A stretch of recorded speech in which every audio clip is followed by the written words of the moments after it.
வணக்கம். நான் உங்கள் நிசாந்தன் சார். நாங்கள் இன்றைய பார்க்க வினாத்தால் வடக்கு மாகாண கல்வி திணைக்களத்தினால் தரம் 10 மாணவர்களுக்காக நடத்தப்பட்ட 3ஆம் தவணை பரீட்சை 2024. இந்த வினாத்தால் இந்த பகுதி 2இல் 7வது வினாவாக வந்த கூட்டல் விருத்தி தொடர்பான வினாவை தெளிவாகவும் விளக்கமாகவும் பார்க்கிறோம். நீங்கள் இன்னும் இந்த குறித்த வினாவை செய்து பார்க்கலண்டா கீழே டிஸ்கிரிப்ஷன் பகுதியில் லிங்க் இருக்க பிள்ளைகள் லிங்கை பயன்படுத்தி வினாத்தாள தரவிறக்கம் செய்து பார்த்துட்டு வீடியோக்குள்ளே வாங்கும். புள்ளிவிடக்கூடிய வகையில் தான் திருத்திறக்கிறோம். உங்களுக்கு எத்தனை புள்ளி கிடைக்குது அப்படின்றத மறக்காமல் கமெண்ட் பாக்ஸில் பதிவிடுங்க. ஒவ்வொரு வினாவையும் செய்து பார்த்த உடனே நீங்கள் உடனேயே வீடியோ பார்த்து அதை திருத்திக் கொள்வதன் மூலம் அந்த இடத்துல ஒரு கற்றல் நடக்கும். ஸோ அந்த கற்றல் மிகவும் ஒரு வித்தியாசமான முயன்று தவறி கற்றல்னு சொல்கிறது. ஒருவேளை நீங்கள் பிழையாக இருந்தால் அந்த பிழையை ஏன் விட்டீங்க, அந்த பிழையை நான் இனி வருங்காலத்தில் எவ்வாறு அணுக வேண்டும் அப்படின்ற விடயத்தை கற்றுக்கொள்ளக்கூடியதாக இருக்கும். ஒவ்வொரு வீடியோவையும் பார்த்துட்டு நீங்கள் கட்டாயம் கமெண்ட் பாக்ஸில் உங்களோட புள்ளிகளை பதிவிடும் போகிறீங்க. உங்களோட பெயர் என்ன, நீங்கள் எந்த இடத்துலேருந்து பார்க்குறீங்க அப்படின்றதோட எந்த வழியான எனது மாணவன் அப்படின்றதையும் சேர்த்து பதிவிடுங்க. அதாவது யூடியூப்பில் மட்டும்தான் கற்றுக்கொண்டிருக்கிறீங்களா, இல்லை என்னுடைய Zoom மூலமான மாணவர்களா, இல்லை என்னுடைய பாடசாலை மாணவர்களா, இல்லை என்னுடைய நேரடி வகுப்பு மாணவர்களா அப்படின்றதையும் பதிவிடுங்க. நீங்கள் பதிவிடுகிற கமெண்ட் அவ்வளவும் ஒரு மாணவன் எத்தனை வீடியோ பார்த்துருக்கான், எத்தனை வீடியோவில் என்னென்ன கருத்துக்கள் சொல்லியிருக்கான் அப்படின்றத எனக்கு தெளிவாக காட்சிப்படுத்தும். ஸோ இந்த மாணவன் கூடுதலான வீடியோக்களை பார்வையிடுறான் அப்படின்றத என்னால் பார்க்கக்கூடியதாக இருக்கும்.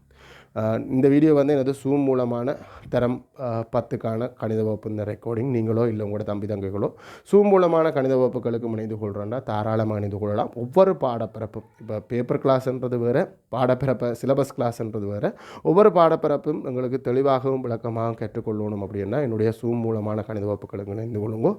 தெளிவாகவும் விளக்கமாகவும் கற்றுக்கொள்ளக்கூடியதாக இருக்கும். அதே நேரம் உங்களுக்கு ஏற்படுற சின்ன சின்ன சந்தேகங்கள் ஏற்பட்டால் அதை வாட்ஸ்அப் வழியாகவும், ஒருவேளை கொஞ்சம் பெரிய சந்தேகம் கட்டாயம் அதை உங்களோட கலந்துரையாடினா உங்களுக்கும் பிரயோசனமாக இருக்கும், மற்ற மாணவர்களுக்கும் பிரயோசனமாக இருக்கும். அப்படின்னா அது Zoom கிளாஸ் இந்த ஆரம்பத்திலேயோ இல்லை இறுதியிலையோ இல்லை அந்த பாடப்பிறப்பு தான் போகுதுன்னா அந்த பாடப்பிறப்பு இந்த நேரத்திலேயோ கலந்துரையாடப்படும்.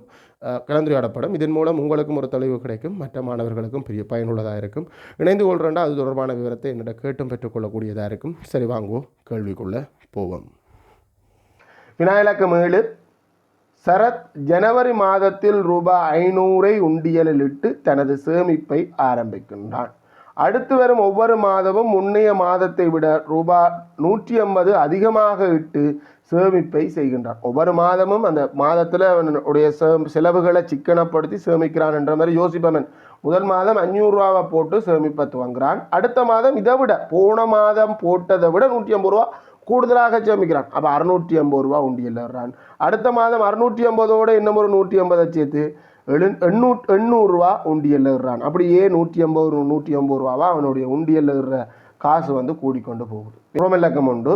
முதலாம் 2ஆம் 3ஆம் மாதங்களில் இட்ட பணத்தை தொடராக எழுது. அப்புறம் இதுக்கு கூட்டல் விருத்தி சூத்திரம் எல்லாம் பயன்படுத்துறதில்லை. இது வினாயிலக்கங்கள் நோமலாக நாங்கள் எங்கட அந்த அறிவை வச்சுக்கொண்டு அதை சொல்லப்பட்ட வசனத்தை வச்சுக்கொண்டு செய்கிறது.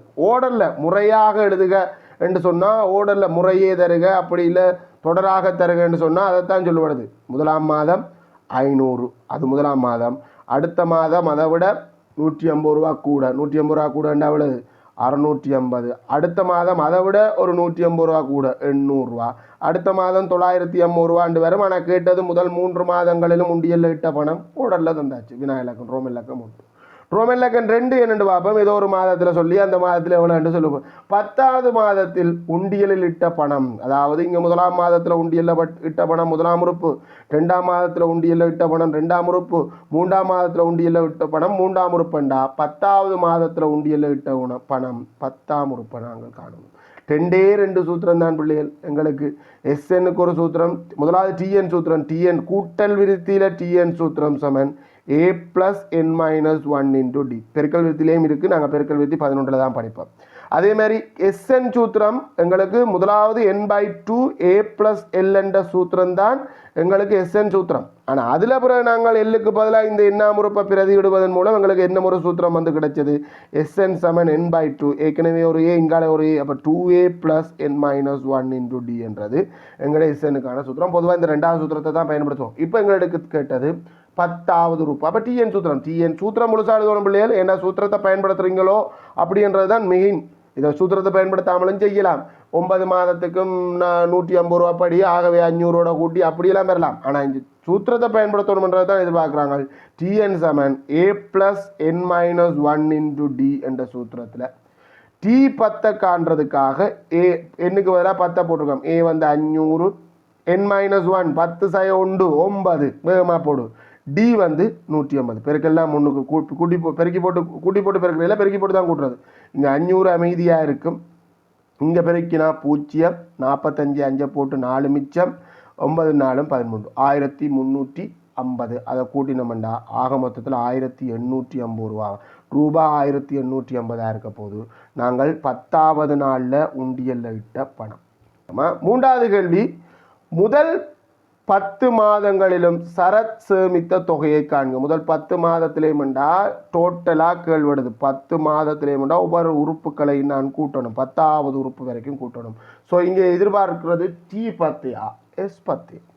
அப்போ இங்கே எதிர்பார்க்கப்படுவது S10. அப்போ S10 நான் எந்த சூத்திரத்தை எழுதுறோம்? SN சூத்திரத்தை எடுத்துக்கொள்ளணும். இதில் நீங்கள் 2வது சூத்திரம் எடுக்க தேவையில்லை. நோமலாக அங்கிருந்து நேரடியாக SNக்கு வந்த சூத்திரத்தை எடுக்கலாம். ஏன் 10வது உறுப்பத்தை இப்போ தான் கண்டினாங்க. 10வது உறுப்புங்களுக்கு தெரியும் என்று நாடி நேரடியாக நீங்கள் 2வது, அதாவது நாங்கள் SN இந்த மெயின் நேரடி சூத்திரத்தையே பயன்படுத்தலாம், இல்லை இந்த சூத்திரத்தையும் பயன்படுத்தலாம். எது இலகுவோ நான் அதை பின்பற்றேன். A+L என்ற சூத்திரம். ஏன்னா கடைசி உறுப்பு தெரியும் என்றதால் A+L என்ற சூத்திரம் சுவம். S10க்கான வாரம். அப்போ எண்ணுக்கு பதிலாக 10 10 கீழ் 2 முதலாம் உறுப்பு 500 கடைசி உறுப்பு 1850.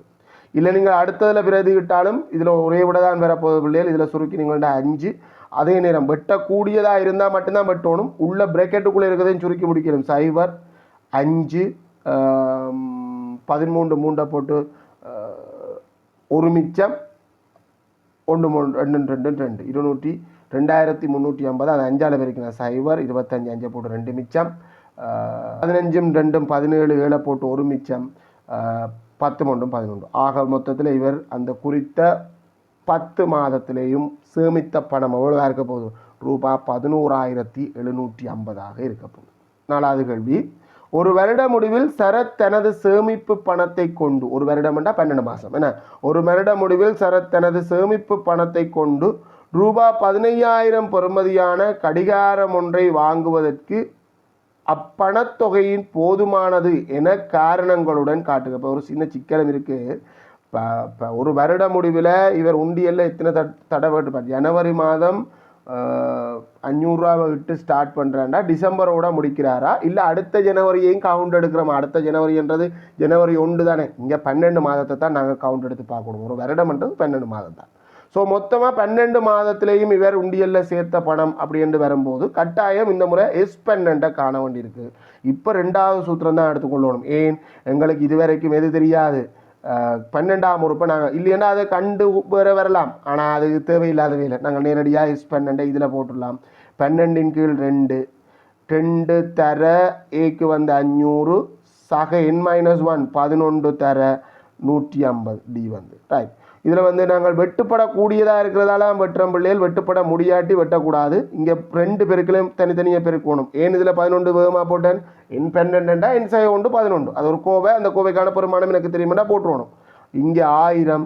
அதே நேரம் அங்கே 0 11ஆல் பெருக்கினா 55 5 போட்டு 5 மிச்சம் 11 5 1650 என்று வரப்போகுது. அதை கூட்டி முடிஞ்சால் தான் பிரேக்கெட் இல்லாமல் போகும். 2650 தர 6 வரப்போகுது. 0 30 0 போட்டு 3 மிச்சம் 36 3 39 9 போட்டு 3 மிச்சம் 12 3 15. ஆக மொத்தத்தில் இந்த காசு 15,900 இருக்கும். 12 மாதம் ஒரு வருடத்தில் சேமித்தது. இவர் இந்த பணத்தை கொண்டு 15,000 பெறுமதியான கைக்கடிகாரத்தை வாங்குறதுக்கு பிளான் பண்ணிக்கார். ஆகவே 15,900 என்று நாங்கள் கண்ட அந்த பெருமானமானது இவர் வாங்க நினைத்த கைக்கடிகாரத்தின் தொகையை விட பெரியது தான். ஆகவே இவர் கைக்கடிகாரத்தை கொள்வனவு செய்ய, கடிகாரத்தை வாங்குவதற்கு அப்போதும் பணம் போதுமானதா என்று தான் கேட்டது. என காரணம், ஆகவே கடிகாரத்தை கொள்வனவு செய்வதற்கு அப்பணம் போதுமானது. கட்டாயம் அந்த கேள்விக்கான விடையை கொடுக்கணும், போதுமானது. புள்ளித்திரத்தை ஒருக்கா சொல்கிறேன் பிள்ளைகள், மார்க் பண்ணிக்கொள்ளுங்க. இதை நேரடியாக சொன்னது தானே. ஸோ அது நேரடியாக சொன்னதால் நீங்கள் அதை இந்த 3 உறுப்பையும் கண்டுபிடிக்கிறது இங்கால இல்லை. அதுக்கு ஒரு புள்ளி தான் கொடுக்கலாமா, நேரடியாக போடக்கூடியது 1 புள்ளி. அடுத்தது சூத்திரத்தில் பிரதியிட்டு அந்த இறுதி விடையை கொண்டு வந்து சேர்க்கறதுக்கு 2 புள்ளி கொடுக்கலாம், சில நேரம் 3 கொடுக்க வேண்டி வந்தாலும் பெறலாம் என்ற கொஞ்சம் சின்னன். எஸ்என் சூத்திரத்தில் பிரதியிட்டு நீங்கள் எந்த சூத்திரத்தை ஒரு இடத்துல ஒருக்கா சூத்திரத்துக்கு புள்ளி வரும், எந்த சூத்திரம் எஸ்எனுக்கு எந்த சூத்திரம் போட்டிருந்தாலும் சரி எஸ்என் சூத்திரத்தில் பிரதியிட்டு நீங்கள் இந்த அமௌண்ட்டை கண்டுபிடிக்கிறதுக்கு 2 புள்ளி, மொத்தம் 3 புள்ளி.